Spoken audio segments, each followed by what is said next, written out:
મિત્રો એવા છે કે જેમની પાસે ફાઇનાન્શિયલ પ્રોબ્લેમ્સ હોવા છતાં આઈ હેવ સીન પર્સનલી એ લોકોના અધિકાર માટે લડતા હોય છે.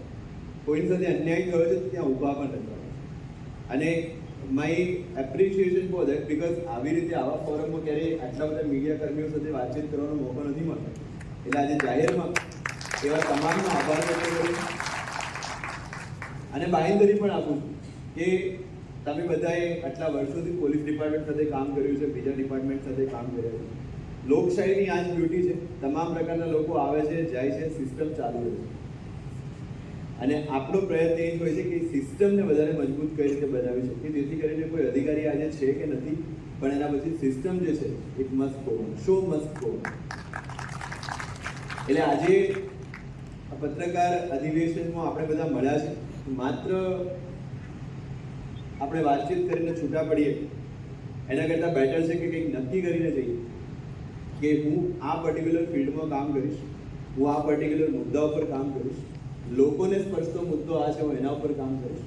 વ્યક્તિગત હિતથી ઉપર ઉઠીને સામાજિક અને સાર્વત્રિક હિતની જ્યારે આપણે વાત કરતા થઈશું ત્યારે ચોક્કસથી લોકોનો પણ આધાર મળશે, જનાધાર પણ મળશે અને આપણો જે સંદેશ છે એ દરેક વ્યક્તિ સુધી પહોંચી શકશે.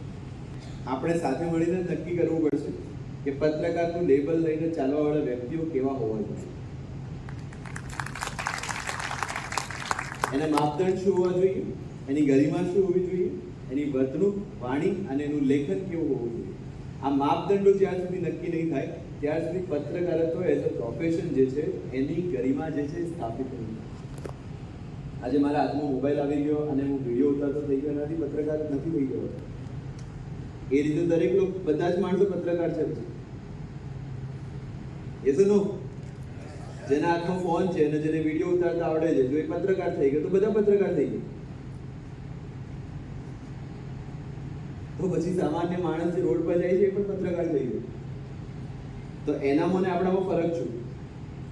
ફરક ત્યાંથી જ આવે જ્યારે એ જે વિડીયો ઉતર્યો છે અથવા એ જે વસ્તુ રેકોર્ડ થઈ છે, જેમ મેં પહેલાં કીધું, એના રૂટ કોઝનું એનાલિસિસ, એનું સોશિયલ એંગલ, એનું ઇકોનોમિકલ એંગલ, એનું ફાઇનાન્શિયલ એંગલ, એનું સોસાયટલ એંગલ, એનું કલ્ચરલ એંગલ, એનું જ્યોગ્રાફિકલ એંગલ, આ તમામ પાસાઓ પરથી આપણે એને પ્રમાણિત કરીને જો એક ન્યૂઝ આઇટમ બનાવી શકતા હોઈએ તો આપણે પત્રકાર છે. નહીં તો માત્ર વિડીયો રાખીએ. એટલે કોઈ વ્યક્તિએ કંઈ કર્યું છે એનું માત્ર ફેક્ટ છાપી દેવાથી પત્રકારત્વ નથી મળતું. યસ ઓર નો? એ કોઈ ઘટના બની છે તો એના મૂળ સુધી જઈને કયા કયા આયામોમાંથી ઘટના પસાર થઈ છે અને એના રેમિફિકેશન સમાજ માટે શું હોઈ શકે એ ધ્યાને રાખીશું તો જ આપણે જે સારા અને સાચા પત્રકાર બની શકીશું. મિત્રો, આ લાસ્ટ વસ્તુ, આના પછી મારે નીકળવું છે એટલે આપણી વચ્ચેથી રજા લઈશ. પણ આ જે દેશની આપણે વાત કરીએ છીએ, જે રાષ્ટ્રની વાત કરીએ છીએ, આ રાષ્ટ્રનો ડીએનએ 5000 વર્ષ જૂનો છે અને બહુ મજબૂત ડીએનએ છે. આ સિસ્ટમની આપણે જે વાત કરીએ છીએ, જે લોકશાહીની વાત કરીએ છીએ, એને પણ લગભગ 75 વર્ષ ઉપર થઈ ગયું. આપણી સાથે જે દેશો આઝાદ થયા હતા એ વર્લ્ડ હિસ્ટ્રીમાં આપ જોઈ લેજો, 1940 થી લઈને 1950 વચ્ચે જેટલા પણ દેશો આઝાદ થયા હતા એ દેશોની અત્યારે શું કરે, આપણી સાથે જ આઝાદ થયેલા જોઈ લો આજુબાજુ, એમની શું પરિસ્થિતિ છે ને આપણે ક્યાં પહોંચ્યા છે.